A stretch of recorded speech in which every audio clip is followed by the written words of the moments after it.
नाजरीन, अगर मैं आपको याद दिलाऊं, कारगिल वार जो 99 में पाकिस्तान और इंडिया के दरमियान लड़ी गई थी, तो उसमें जो भारतीय फ़िज़ाया थी उसको एक बुरी तरह से उसकी खामी नज़र आई थी सारी दुनिया को। और मेराज और MiG-20 तैयारों पर उनके इंहिसारी ज़्यादा है।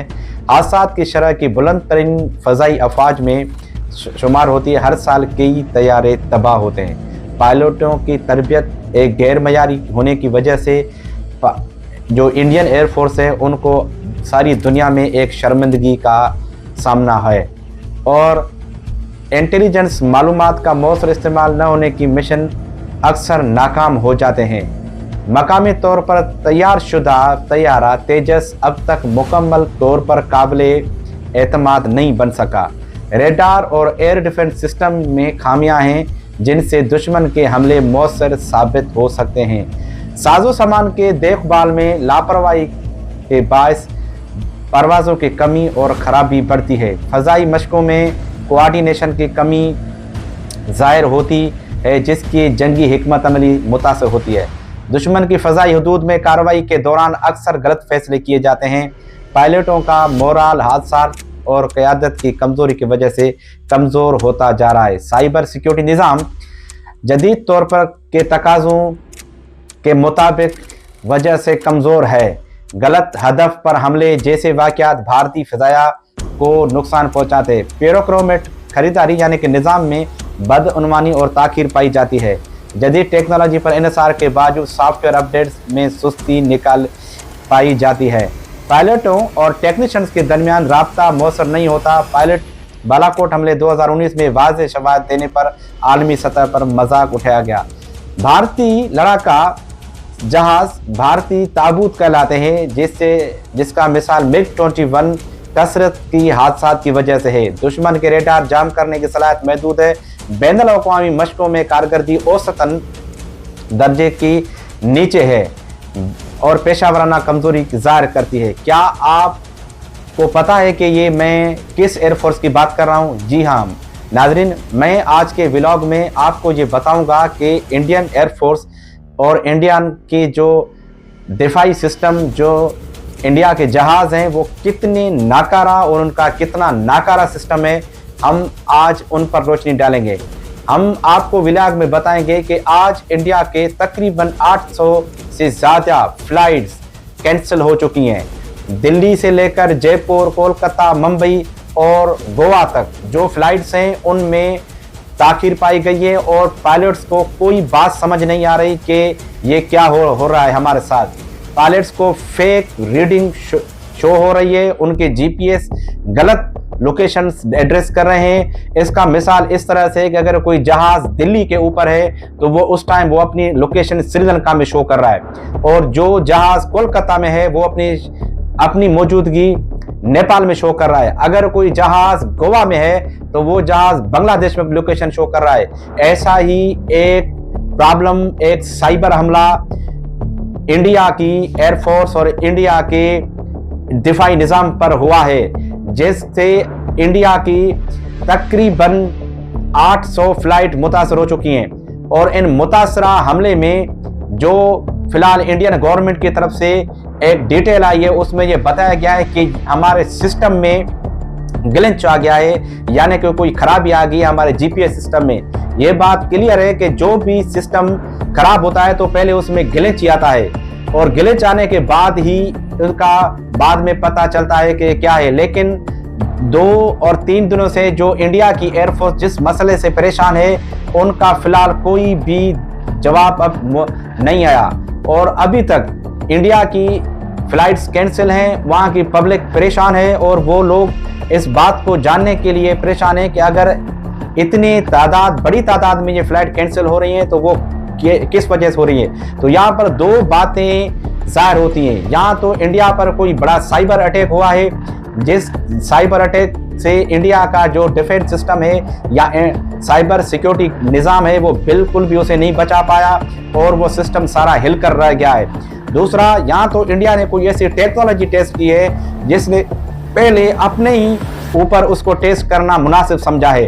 क्योंकि अगर हम माजी में जाएं तो देखें तो पाकिस्तान ने जब ऑपरेशन सिंदूर हुआ तो पहले इनके राफेल का जो सिस्टम था, जीपीएस सिस्टम, उनको हैक कर दिया था और हैक करने के बाद उनको कंफ्यूज कर दिया था, जिससे इंडियन एयरफोर्स के जो जहाज से में पायलट थे उनको घोस्ट इमेजेस और रॉन्ग रीडिंग शो होना शुरू हो गई और उनके बाद उनका राब्ता बिल्कुल भी कट चुका था अपने कंट्रोल सिस्टम से और पाकिस्तान ने आसानी 7 जहाजों का शिकार किया और उसे शूट डाउन किया और वो राफेल जो सारी दुनिया में एक अपनी मायानाज कैटेगरी से हिसाब से जाने जाते थे, वो एक इबरत का मिसाल बन गए और अभी तक जो राफेल की इंडस्ट्री है वो इस धचके से नहीं निकल चुकी।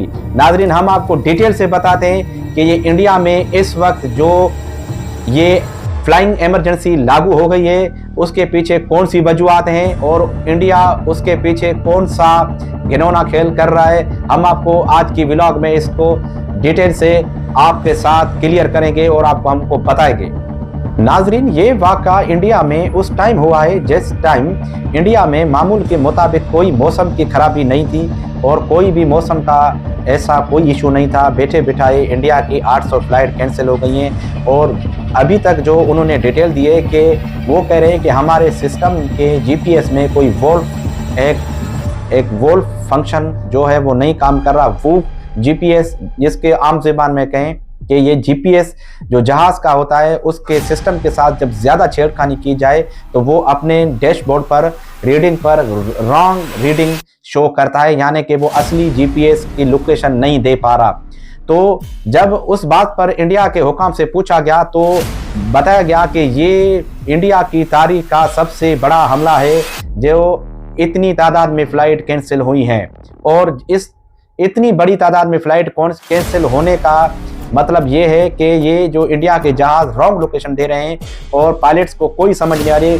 पायलट्स ने कई बार गवर्नमेंट से एहतजाजन कॉल की है और ये जानने की कोशिश की है कि ये हमें जब कोई लोकेशन या जीपीएस जो रॉन्ग रीडिंग दे रहा है उसके पीछे क्या सबब है।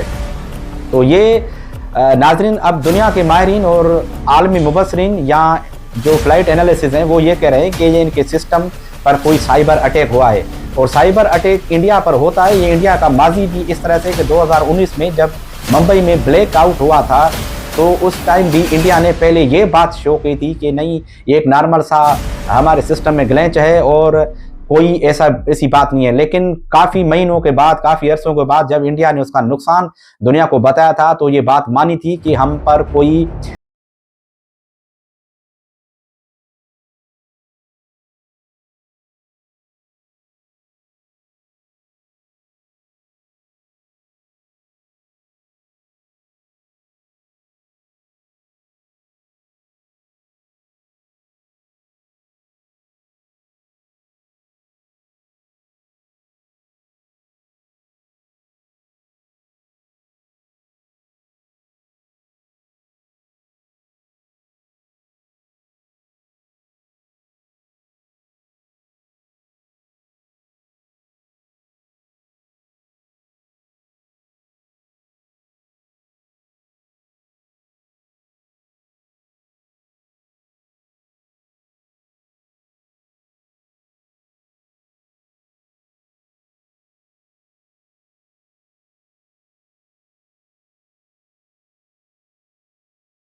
आप हमें कमेंट में ज़रूर बताएं और दूसरे कॉन्टैक्ट तक, यानी कि एक इन्फॉर्मेटिव कॉन्टैक्ट जो हमारे चैनल के साथ जुड़े रहें। हम आपको टाइम टू टाइम इस बात से इन्फॉर्म करते रहेंगे जो दुनिया के सारे हालात जियो पॉलिटिक्स चल रहे हैं। नाज़रीन, हमारे चैनल को सपोर्ट करें।